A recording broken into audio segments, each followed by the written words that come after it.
हर खबर पर होगी आपकी पकड़। डाउनलोड कीजिए एबीपी लाइव ऐप। तो खबरों का सबसे यूनिक शो पंचनामा में आपको बताएंगे कि विकास दुबे के एनकाउंटर के बाद अब कौन उसको बोल रहा है सबूत मिटाने की साजिश। और यही नहीं, विकास दुबे का एनकाउंटर हुआ कैसे, 24 घंटे में ऐसा क्या हुआ कि वो विकास दुबे जो उज्जैन में सरेंडर कर रहा है कि नहीं, इस पर बात हो रही थी, उसे आखिरकार एनकाउंटर में मार गिराया गया। इसके साथ ही उज्जैन के एएसपी के वायरल वीडियो का इस एनकाउंटर से क्या कनेक्शन है, ये खबर भी आपको दिखाएंगे। और बम के ढेर में कैसे विकास दुबे ने अपना पूरा गांव बसा रखा था, ये भी हम आपको आगे बताएंगे। चलिए, तमाम खबरें तो पंचनामा में आप देखने ही वाले हैं। आपको बता दें कि 8 पुलिस वालों की हत्या के आरोपी विकास दुबे का 8 दिनों के भीतर ही अंत हो गया। आरोप है कि कानपुर में उसने पुलिस पर फायरिंग करके भागने की कोशिश की और मुठभेड़ में मारा गया।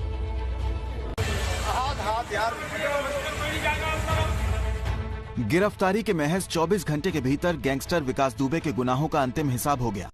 जिस कानपुर में उसने 8 पुलिस वालों का कत्लेआम किया था, उसी कानपुर में आज वो खुद पुलिस की गोली का शिकार बन गया। दरअसल उज्जैन से यूपी एसटीएफ उसे कानपुर लेकर आ रही थी, लेकिन भवती के पास वो गाड़ी पलट गई जिसमें विकास दुबे बैठा हुआ था। जब गाड़ी पलटी तो विकास दुबे ने मौके का फायदा उठाना चाहा और भागने की कोशिश की। विकास दुबे ने एक पुलिसकर्मी की पिस्टल छीन ली और भागने लगा। पुलिस टीम ने पीछा किया और उसे सरेंडर करने को कहा, लेकिन विकास दुबे नहीं माना। उसने फायरिंग शुरू कर दी। पुलिस ने जवाबी कार्रवाई की, जिसमें विकास दुबे घायल हो गया और अस्पताल में उसकी मौत हो गई। देखिए, विकास दुबे के एनकाउंटर पर चाहे जितने भी सवाल उठ रहे हो, लेकिन जब आतंक का अंत हुआ तो लोगों ने पुलिस के पक्ष में नारेबाजी की।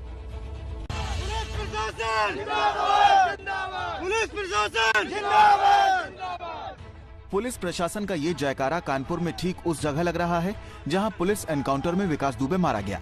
एबीपी न्यूज संवाददाता ज्ञानेंद्र तिवारी घटना की जानकारी दे रहे थे कि इसी दौरान कुछ लोग पुलिस प्रशासन के पक्ष में नारे लगाने लगे। इसका सही सजा मिली इसको, पुलिस प्रशासन इसलिए जिंदाबाद है। जश्न सिर्फ पब्लिक नहीं मना रही है। आपको ये पता होना चाहिए कि विकास दुबे के एनकाउंटर के बाद शहीद पुलिस वालों के घर पर भी खुशियां मनाई गई। अभी ये कहानी रुकनी नहीं चाहिए। विकास की मौत के बाद कठिन हो गया है, लेकिन इसके बाद भी रोग की जड़ों तक पहुंचा जाना चाहिए। जिंदगी भर न भूलने वाला दर्द देने वाले विकास दुबे के गुनाहों का आज हिसाब हो गया। शहीद सीओ देवेंद्र मिश्रा पढ़ने गई पुलिस टीम में सिपाही सुल्तान सिंह भी मौजूद थे। विकास के एनकाउंटर के बाद उनकी पत्नी उर्मिला सरकार से गुहार लगा रही हैं कि फिर ऐसे किसी का सुहाग न उजड़े। खुशी तो नहीं है सर, जिसके पति शहीद हुए उसे खुशी कैसे हो सकती, पर संतोष है ऐसे कांड दोबारा तो नहीं होंगे और लोगों के सुहाग तो नहीं उजड़ेगा, इससे बस खुशी है थोड़ी। विकास दुबे के एनकाउंटर की हर तरफ चर्चा है, लेकिन इस एनकाउंटर ने कई बड़े सवालों को भी जन्म दिया है। पूरे कानपुर पुलिस की और एसटीएफ की टीम की मैं बहुत बहुत मैं बधाई दूंगा कि उन्होंने एक नजीर पेश करने वाला और एक ऐसी साहसिक मुठभेड़ की है जिसका जो है अन्य अपराधियों पर भी निश्चित रूप से एक प्रभाव जाएगा। भले ही पुलिस के आला अधिकारी विकास दुबे के एनकाउंटर के बाद अपनी पीठ थपथपा रहे हैं, लेकिन इस पूरे घटनाक्रम में अब भी कई सवाल अनसुलझे ही हैं। जैसे क्या विकास को हथियार लूटकर भागने के लिए खुले हाथ बैठाया था? उज्जैन में निहत्थे गार्ड ने उसे पकड़ा, लेकिन एसटीएफ के कमांडो उसे संभाल नहीं पाए। विकास का एनकाउंटर कानपुर के उसी भवती इलाके में हुआ जहां कल उसका साथी प्रभात मिश्रा मारा गया था। ऐसे में सवाल ये भी है कि क्या उसके एनकाउंटर की तैयारी पहले से कर ली गई थी? और सबसे बड़ा सवाल ये कि अगर विकास दुबे को भागना ही था तो उसने खुद ही गिरफ्तारी क्यों दी? और देखिए, विकास के एनकाउंटर को लेकर भी कई बड़े सवाल खड़े हो गए हैं। यूपी एसटीएफ की टीम जब विकास को लेकर उज्जैन से निकली तो वो दूसरी गाड़ी में था और कानपुर में जो गाड़ी पलटी वो दूसरी थी। इसे लेकर भी पुलिस सवालों के अब घेरे में है।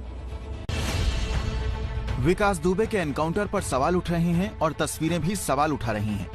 ऐसा इसलिए क्योंकि विकास जब उज्जैन से रवाना हुआ तो वो टाटा सफारी गाड़ी में बैठा था, लेकिन कानपुर में जिस गाड़ी के एक्सीडेंट के बाद वो भागा वो गाड़ी महिंद्रा टीयूवी थी। पहली तस्वीर को देखिए, टाटा सफारी गाड़ी एक टोल से निकल रही है और इसमें विकास दुबे बैठा हुआ है। ये वो गाड़ी नहीं है जो हादसे में पलटी है। ऐसे भी माना जाता है कि बड़े अपराधियों को ले जाते वक्त पुलिस काफिले की गाड़ियां बदलती हैं। ऐसा सुरक्षा को देखते हुए किया जाता है। हालांकि विकास दुबे की कार की इस अदला बदली पर फिलहाल पुलिस का कोई बयान नहीं आया है। देखिए, विकास दुबे जो है वो कल जिस नाटकीय तरीके से उज्जैन में गिरफ्तार हुआ, कुछ उसी तरह से आज मारा भी गया। यूपी एसटीएफ विकास दुबे को सड़क के रास्ते उज्जैन से लेकर निकली, तब से एबीपी की टीम काफिले के पीछे चल रही थी। रात करीब 3:15 बजे झांसी बॉर्डर पर एसटीएफ ने मीडिया को काफिले से अलग करने की कोशिश की, लेकिन एबीपी की टीम कानपुर देहात तक काफिले के पीछे पीछे ही रही। कानपुर शहर की सीमा पर सुबह 6 बजे के करीब पुलिस वालों ने एबीपी न्यूज की टीम समेत तमाम मीडिया वालों को एक नाके पर रोक दिया। कुछ देर बाद खबर आई कि विकास दुबे को लेकर जा रही एसटीएफ की गाड़ी पलट गई है और इसके कुछ ही देर बाद विकास दुबे के एनकाउंटर की खबर आई। इस एनकाउंटर को लेकर जारी प्रेस नोट में एसटीएफ ने बताया कि गाड़ी के सामने गाय भैंस का झुंड आ गया था, जिसके चलते यह हादसा हुआ। देखिए, विकास के एनकाउंटर पर बहुत सारे सवाल उठ रहे हैं, लेकिन तमाम सवालों के बीच उज्जैन के एडिशनल एसपी का वीडियो काफी वायरल हो रहा है।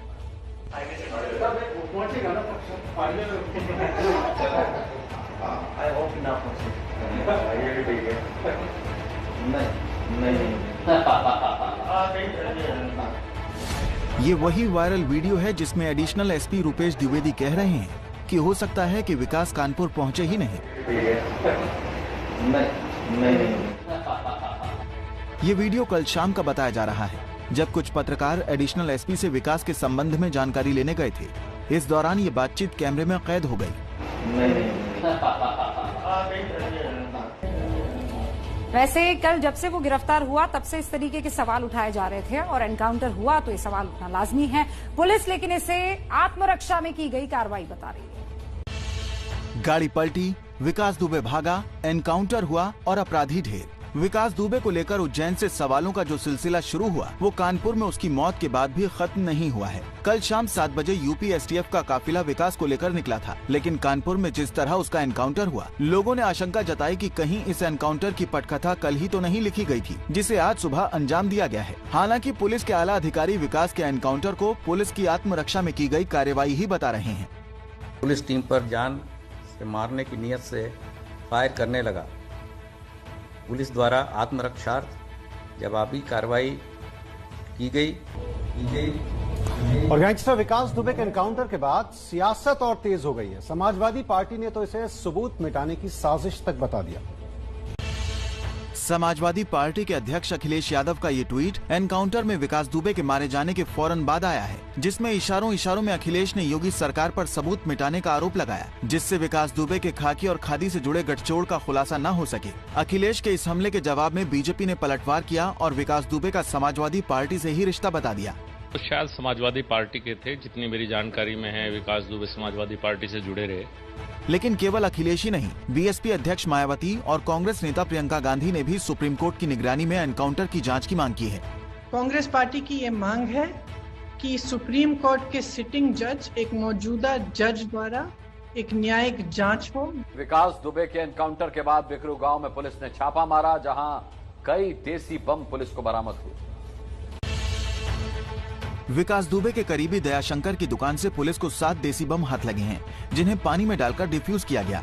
ये वो हथगोले हैं जो यहाँ से बरामद हुए हैं गांव से। ये देखिए, ये बम हैं जो गांव से बरामद हुए हैं। 4 जो बम हैं वो इसमें रखे गए हैं, इस बाल्टी में, और बाकी 3 जो बम हैं वो यहाँ पर रखे गए हैं।